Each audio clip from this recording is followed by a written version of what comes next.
Okay, sermon hangover. I'm Pastor Jim.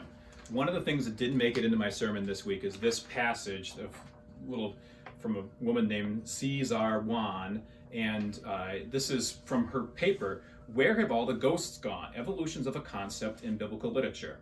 She writes here, as for spirits of the dead, it says hardly anything substantial at all. The majority of references to ghosts in the Hebrew Bible are found in prohibitions and maledictions, save one, that of Saul summoning Samuel's ghost for one last post-mortem prophecy. Huh. Do you want to read that ghost story? Let's do it. 28th chapter of 1 Samuel. Saul said to his servants, seek out for me a woman who is a medium, so that I may go and inquire of her. And then I'll skip forward a little bit. She's summoning up Samuel. The king said to her, have no fear, what do you see? The woman said to Saul, I see a divine being coming up out of the ground. He said to her, what is his appearance? She said, an old man is coming up. He is wrapped in a robe. So Saul knew that it was Samuel, and he bowed down with his face to the ground and gave obeisance. Then Samuel said to Saul, why have you disturbed me? The vibrato is mine. It doesn't say that in the Bible. Why have you disturbed me by bringing me up? Saul answered, I am in great distress, for the Philistines are warring against me, and God has turned away from me and answers me no more. That's why he consulted the medium. Either by prophets or by dreams, so I've summoned you to tell me what I should do.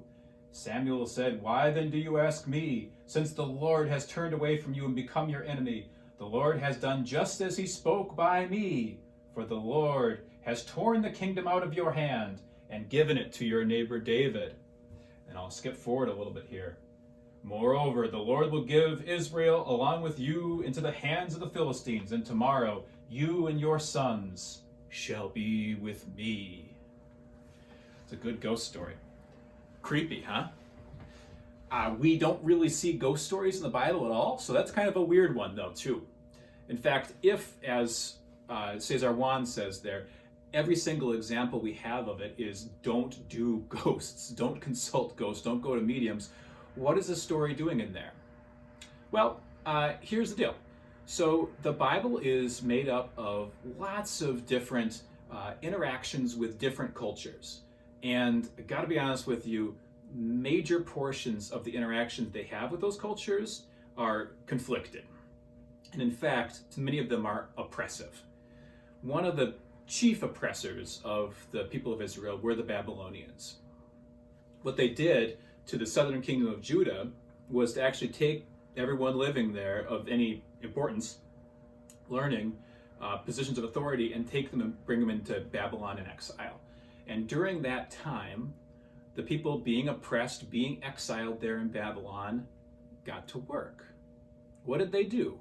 Well, they learned. They figured out means of resistance. They accommodated some technology, and especially the technology of text. So this story, in the 28th chapter of 1 Samuel, is almost word for word, beat for beat, the same as a Babylonian story we know. You just have to substitute out the Babylonian king's name for where Saul is in this story. And that explains entirely why it fits the cultural practice of what's called necromancy, which the Babylonian, especially the Babylonian elite, would practice. No one really wanted, to be visited by a spirit in their own home, but the Babylonian kings would. So why is that used? Well, I think it's really interesting that repurposing these stories and changing them so that the Israelite point of view wins out, and using them as survival mechanisms is something that the Bible is really good at doing. In fact, actually, it is a good guerrilla literature book. It involves all sorts of ways that Egyptian narratives can be repurposed. Babylonian narratives can be repurposed. Later in the New Testament, we'll see that travelogues and Stoic philosophy, like what Paul is doing, all of those things can be repurposed so that there's no place safe, there's no text safe where you can go to escape from the influence of the God of Jacob, Israel, Isaac, and Abraham. That is a really, really clever thing to do. And actually, I should say, not just remixing or stealing, repurposing.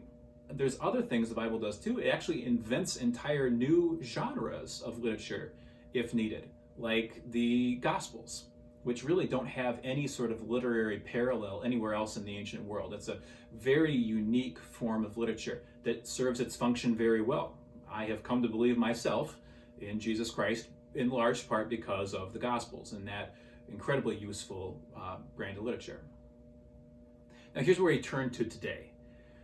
In our culture today, in our moment, I mean literally right now, there are so many people, especially watching in Minneapolis, a trial and waiting to see if there is hope to be found in our justice system, if there is just more pain to be expected, and they're wondering if the system is constructed for them or if they are existing outside of the system. And it's no wonder that the Bible can be a source of inspiration in that.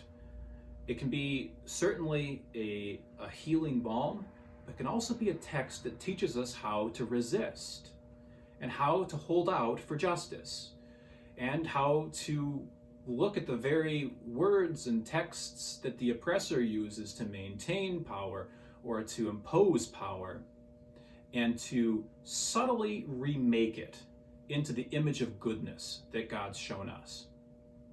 So that's why, especially in this moment, when I open up the pages of the Bible and I see the influence and I see the remixing, I'm not scandalized by that. I think what a contemporary document this is.